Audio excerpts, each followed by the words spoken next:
kubaha ikaze nshuti bakunzi bacu, nizere ko mumeze neza, nizere ko mukomeje kugira wa kabiri mwiza. Ikaze makuru yo kuri aya masaha ku Ibendera TV. Nitwa Mukada, namaze kugera muri studio rero ngo dusangire amakuru agezweho kuri aya masaha. N'amakuru tugiye kwitsa no kwibanda ku ngingo z'ingenzi zikurikira. Nimudukurikiye unyemerere nkubwire ko amakuru yo kuri aka kanya agiye kwitsa kuri izi ngingo z'ingenzi. Muri Gipupu, abasirikare ba Special Force ba FARDC bazwi nka Hibu hamwe n'abasirikare b'u Burundi batangiye guhunga amasigamana. Barimo guhungira he? Ibi ndaje byose tubyinjiremo ku buryo burambuye. Igisirikare cya leta ya Congo FARDC kiravuga ko akigaruriye ibindi birindiro muri Fizi. Kuri aya makuru no kuhe mu by'ukuri ndaje mu kanya gatoya cyane turebera hamwe ukuri nyako kw'ibirimo kuvugwa muri aya makuru. Kandi turaza kwerekeza muri Fizi. Amakuru aravuga ko FARDC irimo kwigamba ko imaze kongera gufata imidugudu igera kuri 3 iherereye hafi ya Minembwe muri Kivu y'Amajyepfo muri Repubulika Iharanira Demokarasi ya Kongo, nyuma yo kuganira na Ndayishimiye Evariste, perezida w'u Burundi. Abatavuga rumwe n'ubutegetsi bwa Kinshasa bamaze guteguza imyigaragambyo ikomeye cyane. Perezida Kagame w'u Rwanda amaze guhabwa imirimo mishya muri Loni. Turabyinjiramo ku buryo burambuye. Ibitero by'Uburusiya i Kiev byahitanye abantu benshi. Imibare ni ingahe? Ni bangahe? Imibare ndayifite hano mu kanya gato tuyinjiramo ku buryo burambuye. Inshuti bakunzi bacu rero muri kumwe natwe muri aya makuru, munyemerere nongere mbahe ikaze. Nizere ko meze neza, nizere ko amukomeje kugira ibihe byiza. Nitwa Mukada. Niba wamaze kugera hano rero, intero ni imwe, nyemerera unkorere like kuraza kuba ugize neza. Niba kandi ari bwo bwa mbere ugeze ku Ibendera TV, unkorere subscribe, uraza kuba ukoze cyane. Nimunyemerere rero ibintu tubigenze gutya, hanyuma mu kanya gatoya duhite twinjira muri aya makuru ku buryo burambuye.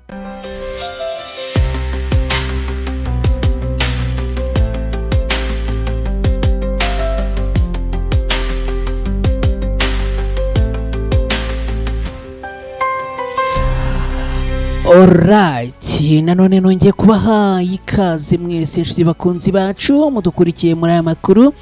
Ni amakuru agezweho kuri aya masaha. Turi kuwa kabiri tariki 7 Nyakanga muri uyu mwaka w'2026. Abantu mudukurikiye mwese namaze kubaha yambo, namwe rero nimunyemerere munerekereho like, muraza kuba mugize neza. Abantu mudukurikiye muherere mu gihugu cy'u Rwanda, mu ntara n'uturere twose, tubaha ikaze. Abadukurikiye muri Repubulika Iharanira Demokarasi ya Kongo, bari mu gihugu cy'u Burundi, abari Uganda, abari Kenya, abari Tanzania, abari Zambia, abari Zimbabwe, abari Sudani na Malawi, tubahaye ikaze. Makuru yo ku Ibendera TV. Abadukurikiye muri Leta Zunze Ubumwe za Amerika, abari muri Canada, abari mu Buholandi, abari mu Bubiligi, abari mu Bwongereza, abari muri Espagne n'ahandi hose mudukurikiye muherereye, bahaye ikaze risesuye. Inshuti bakunzi bacu, dukubita tubangura twihutisha rero. Izi Special Force za Hibu ni Special Force bivuga ko arizo ku ruhande rwa leta ya Congo FARDC bari kumwe n'abarundi bamaze guhura n'ishyano rikomeye cyane. Ubu ngubu bakaba batangiye gutatana, abirukanka bahunga amasiga amana. Amakuru agera ku Ibendera TV aturuka mu gace ka Gipupu ni muri Kivu y'Amajyepfo, mu misozi miremire ya Kivu y'Amajyepfo. Aravuga ko umutekano ukomeje kuzamba nyuma y'imirwano ikomeje gukaza murego hagati y'impande zihanganya, aho bivuga yuko urwanya ibintare za Sarambwe umurindi wabo waje gukangaranya izi Hibu n'abarundi. Kugeza ubu bakaba ngo batangiye gufata utwabo abahunga amasigamana bagenda basubira inyuma, nkuko bivugwa n'amakuru aturuka ahangaha muri aka gace hari abasirikare bo mu ngabo za Repubulika Iharanira Demokarasi ya Kongo FARDC, harimo n'abarwanyi bo mu mutwe uzwi nka HIBU hamwe n'ingabo z'igisirikare cy'u Burundi FDNB baba batangiye gusubira inyuma bava mu myanya imwe n'imwe bari bafitemo ibirindiro kubera impungenge z'uko imirwano yakomeje gukaza umurego. Aya makuru aravuga kandi ko impamvu nyamukuru ari uko n'ubundi abarwanyi b'intare za Sarambwe bakomeje kubacana ko umuriro uteye ubwoba. Kugeza ubu rero ngo ibitero bikomeye cyane birimo kuza byerekeza mu bice bikikije Gipupu, nibyo byatumye abarwanyi basubira inyuma, bakaba rero batangiye guhunga amasigamana. Icyakora ibintu kugeza ubu ngubu bikaba bigikomeje gufata intera yo ku rwego rwo hejuru.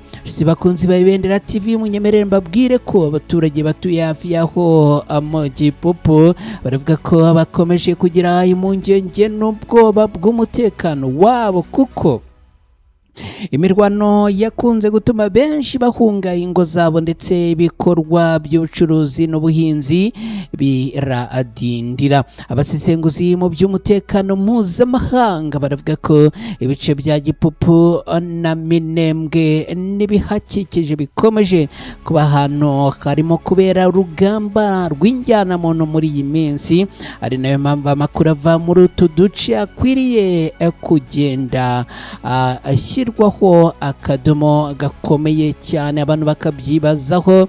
Ni imirwano ikomeje gufata intera yo ku rwego rwo hejuru, ni imirwano kandi ikomeje kurasirwamo abasirikare ku mpande zombi batari bakeya. Mu gihe impande zihanganye rero zikomeje ibikorwa bya gisirikare, abaturage bakomeje gusaba ko haboneka ibisubizo by'amahoro no kurindwa mu buryo bwizewe kugira ngo birinde gukomeza kuba abagezweho ingaruka n'imirwano ikomeje gukomera muri ibi bice. Nshuti bakunzi ba Ibendera TV, muri kumwe natwe, ni munyemerere mbabwire kandi ko bo tuvugana FARDC irimo kwigamba ko yigaruriye ibice bitandukanye, yisubije bivuye mu maboko y'abarwanyi b'intare za Sarambwe. Ingabo za Repubulika Iharanira Demokarasi ya Kongo FARDC ziratangaza ko ngo zongeye kwigarurira bimwe mu birindiro by'ingenzi biherereye mu misozi miremire ya Rugezi, ni mu majyepfo ashyira uburengerazuba bwa Minembwe muri teritwari ya Fizi, ni mu ntara Kivu y'Amajyepfo muri Repubulika Iharanira Demokarasi ya Kongo.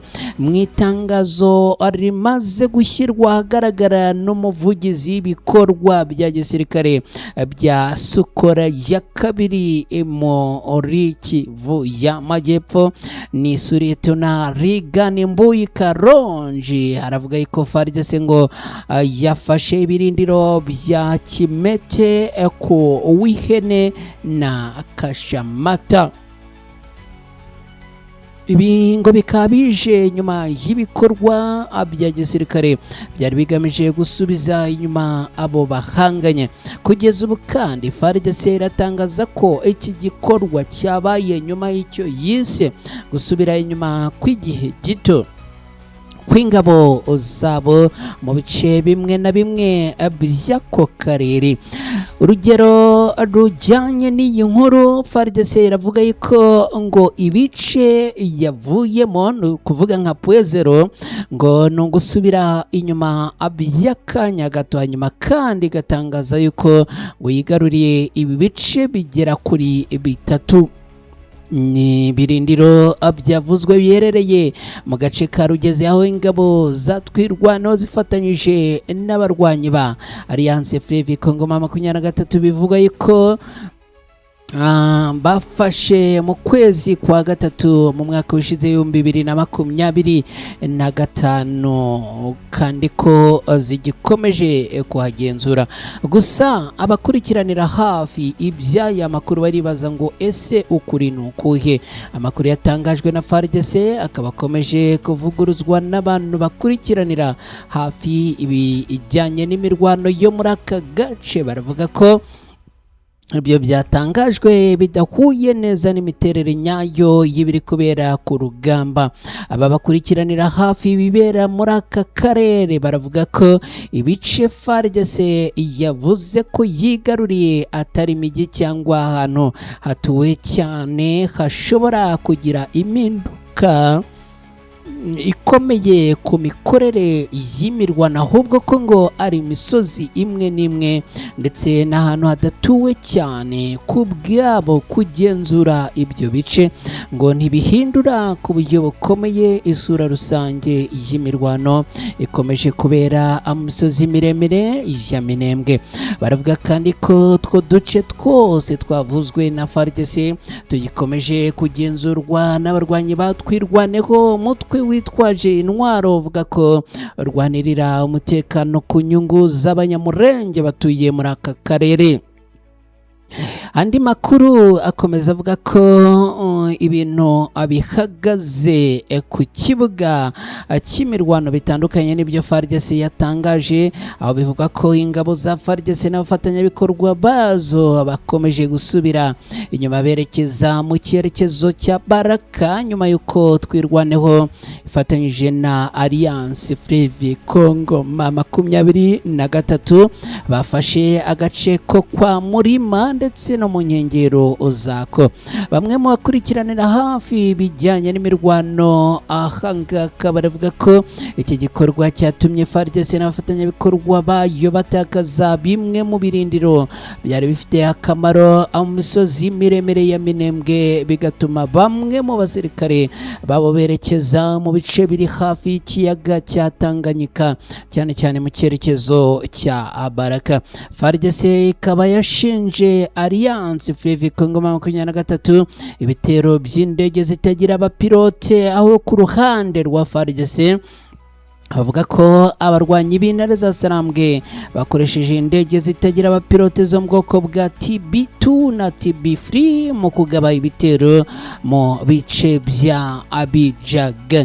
FARDC yavuze ko ibyo bitero byahitanye abasivile 18 abandi 15 bagakomereka, bakaba barimo kuvurirwa mu kigo nderabuzima cya Kanguri. Icyakora kugeza ubu ibi birego ntibiragira icyo bivugwaho n'uruhande rwarwanye b'intare za Sarambwe. Muri rusange umutekano mu misozi miremire ya Fizi ukomeje kuba mubi, aho impande zihanganye zikomeje gutanga amakuru atandukanye ku bice zigenzura ndetse n'imiterere y'imirwano iri kubera muri aka karere, mu gihe FARDC ikomeje kuvuga ko iri kugera ku ntsinzi no gusubirana ibice bimwe na bimwe by'ingenzi. Abo yanganye nabo bavuga ko abagikomeje kugenzura uduce dutandukanye, banashinja FARDC gutanga amakuru adahuye n'ukuri kw'ibiri kubera amwishyamba ku mirongo y'urugamba.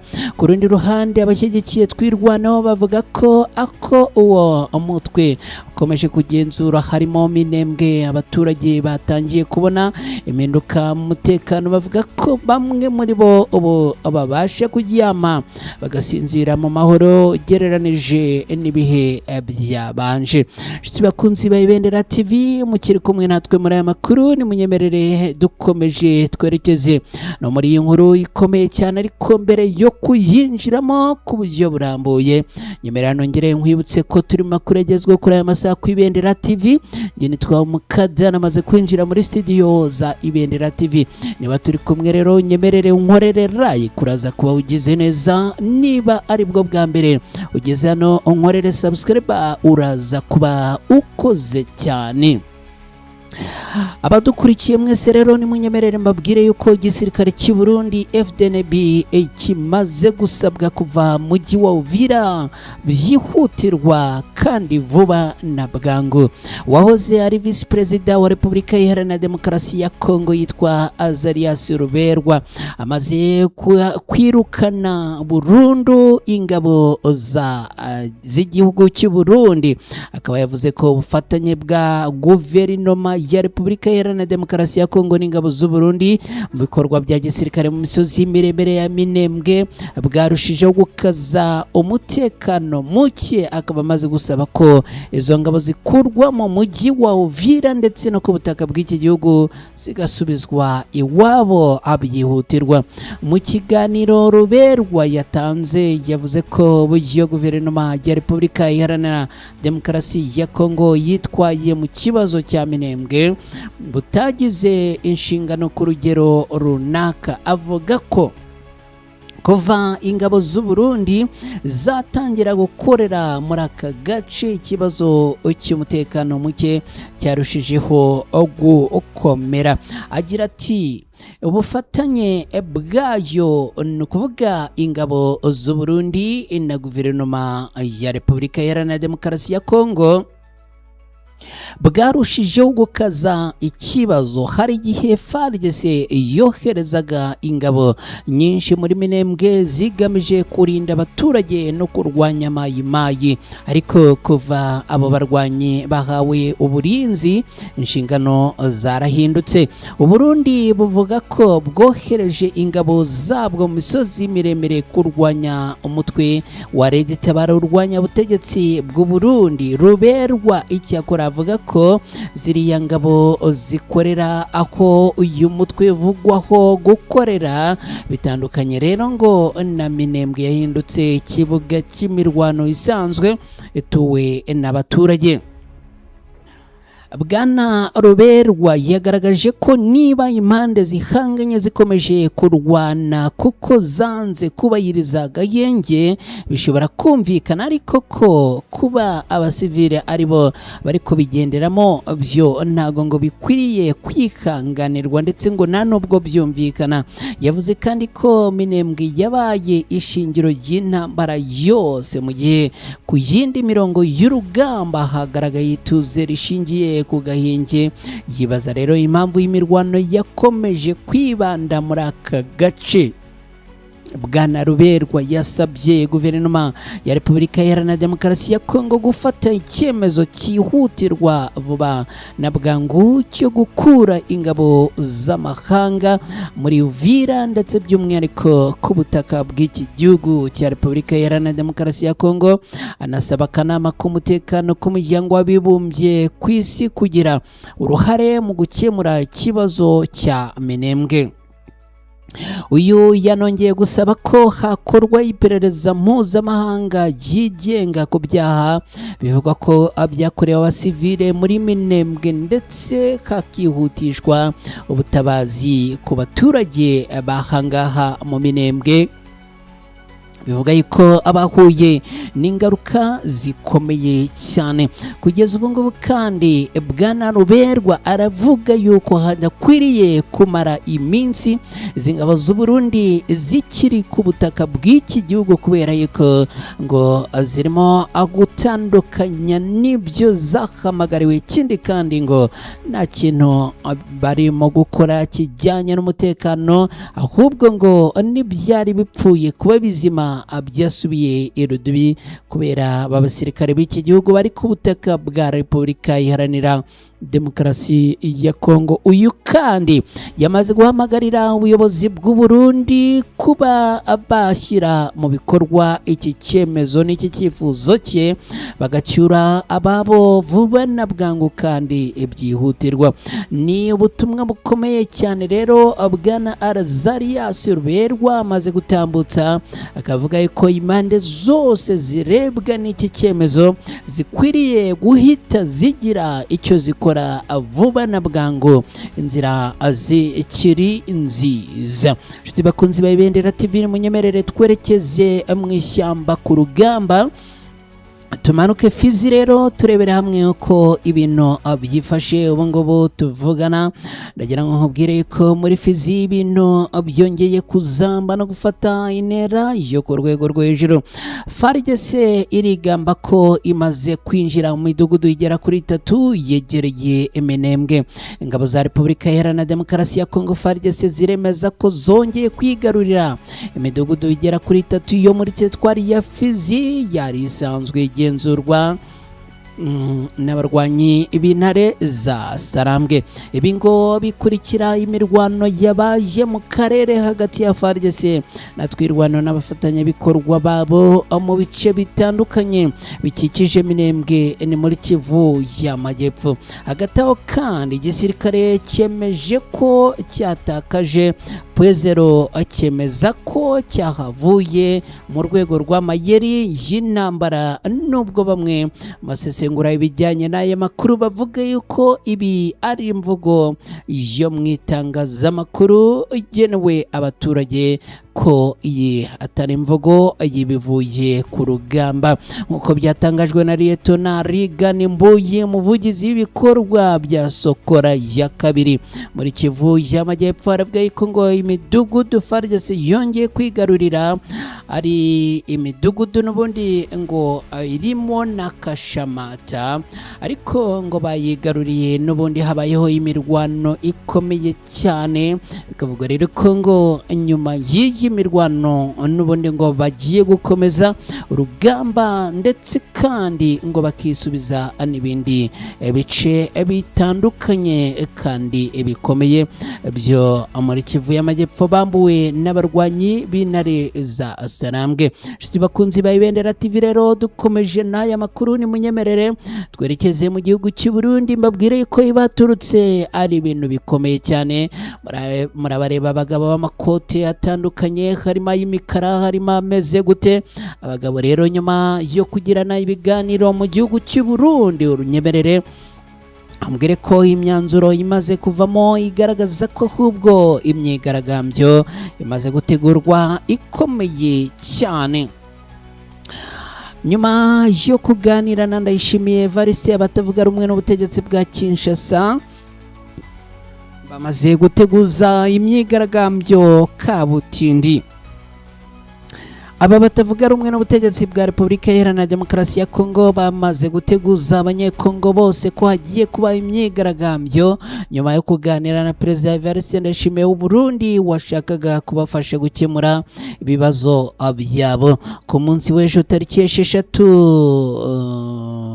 6 ni ku itariki 6 Kamena muri uyu mwaka w'2026, Perezida Ndayishimiye Evariste yaganiriye n'abanyapolitike barimo Martin Fayulu, barimo Candidarise Sanga na Jean-Marc Kabunda, ndetse n'abahagarariye amadini n'amatorero barimo umunyamabanga mukuru w'inama y'Episkopi Gatolika muri Repubulika Iharanira Demokarasi ya Kongo Musenyeri Donatien Nshore. Iki kiganiro gishingiye ku butumire bwa Ndayishimiye Evariste yahaye aba banyapolitike bashinze ihuriro C64 ubwo abateguzaga ko tariki 8 Nyakanga muri uyu mwaka bazakorera imbere y'ingoro y'umukuru w'igihugu imyigaragambyo ikomeye isaba Perezida Tshisekedi kwegura bamushinja ubugambanyi. Abanyapolitike rero kugeza ubu ngo ntibumva ukuntu Perezida Tshisekedi usigaje igihe kirenga gato umwaka ngo ave ku butegetsi yari gutegura umugambi wo guhindura itegeko nshinga agamije kuyobora manda 3. Niyo mpamvu yatumye abagabo bashinga ihuriro bise C64 rifite intego yo kurengera itegeko nshinga. Bagaragarije Perezida Ndayishimiye w'u Burundi ko bashaka ko ibibazo byugarije igihugu cyabo birimo ibijyanye n'umutekano, imiyoborere n'iyubahirizwa ry'amategeko byubahirizwa, abanyekongo bagahabwa uburenganzira bwo kwisanzura. Perezida Ndayishimiye Evariste yamenyesheje ko leta ya Repubulika Iharanira Demokarasi ya Kongo igomba gufata ingamba zigamije guhosha umwuka mubi uri muri politiki kugira ngo habeho ibiganiro by'ukuri bigamije gukemura ibibazo byugarije igihugu kandi bidaheza. Aba batavuga rumwe n'ubutegetsi rero bakimara kuva ahangaha mu Burundi bamaze guteguza ko hagomba kuba imyigaragambyo kabutindi noneho inakomeye kugira ngo rero ibiganiro bishoboke aba bakaba bavuga yuko ngo imfungwa za politiki zifungiwe hirya no hino muri Repubulika Iharanira Demokarasi ya Kongo zigomba kubanza kurekurwa abambuwe ibyangombwa by'inzira bakabisubizwa vuba na bwangu kandi ko bigomba kuyoborwa n'umuhuza utabogamye wo mu muryango wa Afurika yunze ubumwe. Kugira ngo ibi biganiro bishoboke izo nizo mpamvu batanze aba banyapolitiki kandi bagize ihuriro bise C64 banagaragaje ko bashyigikiye gahunda y'ibiganiro by'amahoro yateguwe na Kiliziya Gatolika n'itorero y'Abangirikani bashingiye ku kuba nta munyekongo n'umwe ukwiriye guhezwa.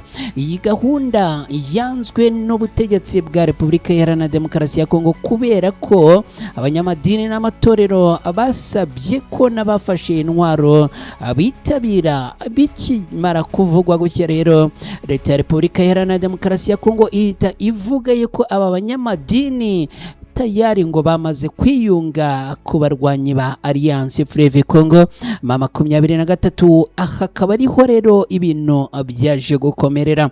Uyu witwa Sesanga yari yatangaje ko Ndayishimiye ateganya kubagezaho ibyo yaganiriye na Tshisekedi mu minsi ishize ubwo yagiraga uruzinduko Kinshasa bijyanye n'uko ibibazo bya politike biri mu gihugu cyabo byakemuka. Ibiro bya Perezida w'u Burundi byatangaje ko Ndayishimiye yanyuzwe n'ikiganiro yagiranye n'abanyapolitike bo muri Repubulika Iharanira Demokarasi ya Kongo n'abanyamadini kuko ngo cyaranzwe no kubohoka no kuvugisha ukuri abagaragariza akamaro k'ibiganiro byubaka n'ubumwe. Byasobanuwe ko Ndayishimiye yasanze we n'abanyekongo bahuje icyifuzo cy'amahoro n'umutekano muri Repubulika Iharanira Demokarasi ya Kongo no mu karere ashingiye ku kiganiro abagiranye. Ku itariki 6 Nyakanga aba banyapolitike bashyikirije meya w'umujyi wa Kinshasa ibaruwa imumenyesha ko tariki 22 ihuriro C64 n'abayishyigikiye bazakorera imyigaragambyo imbere y'ingoro y'umukuru w'igihugu isaba ko itegeko nshinga ridakorwaho. Iyi baruwa yashyikirijwe kandi yashyikirijwe uyu muyobozi yashyizweho umukono n'abanyapolitike bahuye na Ndayishimiye ivuga ko bwo abazaba bari muri iyi myigaragambyo bazageza kuri Perezida Tshisekedi ubutumwa bwabo ariko ntibusobanura ibizaba bibukubiyemo. Iyi baruwa ikaba itari gusobanura ikizaba gikubiye muri ubu butumwa ariko bo bakaba bamaze gutangaza yuko bamaze gutegura ubutumwa simusiga bagomba kugeza kuri Perezida Tshisekedi. Abanyapolitike bari mu baburiye Perezida Ndayishimiye ko nk'umuyobozi w'umuryango wa Afurika yunze ubumwe adakwiye kubogamira kuri Tshisekedi basanzwe yari inshuti kandi ko nazana imikino mu kiganiro azabona ingaruka vuba na bwangu. Nshuti bakunzi ba Ibendera TV rero ni mwigira hino twinjire muri ya nkuru ikomeye. Ni inkuru abantu benshi mwakomeje kunyandikira mumbwira muti iyo nkuru igeze he kutayitugezaho. Iyo nkuru rero nanjye ndayizanye. Ni inkuru ivuga ko Perezida Kagame amaze guhabwa imirimo mishya muri Loni ariko mbere yo kwinjira muri iyi nkuru nkayitatura nkayikugezaho akantu ko kandi akitsoko kandi akadomo ko kandi nyemera nongere nkwinginge unkorere like abantu mwese munkurukiye ndabasaba ngo munkorere like kanyuma abantu mwese mugeza no kwibendera TV ari ubwa mbere munkorere subscribe muraza kuba mugize bimeze neza cyane. Gusangiza aya makuru inshuti n'abavandimwe banyu nabyo abiremewe. Twinjiye kandi dukubita tubangura twihutisha cyane. Rero Perezida Kagame w'u Rwanda yagizwe umwe mu bayobozi ba komisiyo mpuzamahanga ya Artificial Intelligence for Good. Ni gahunda yashyizweho na Loni binyuze mu ishami ryayo ry'ikoranabuhanga mu itumanaho.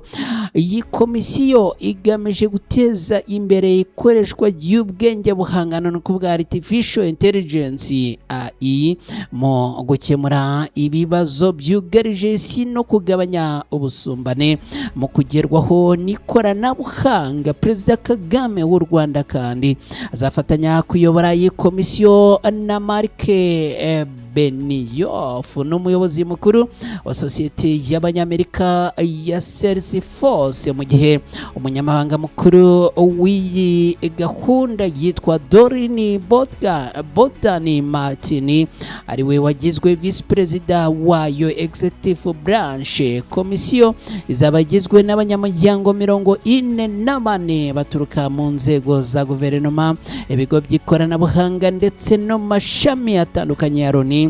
Ikaba ifite inshingano zo kongera icyizere abantu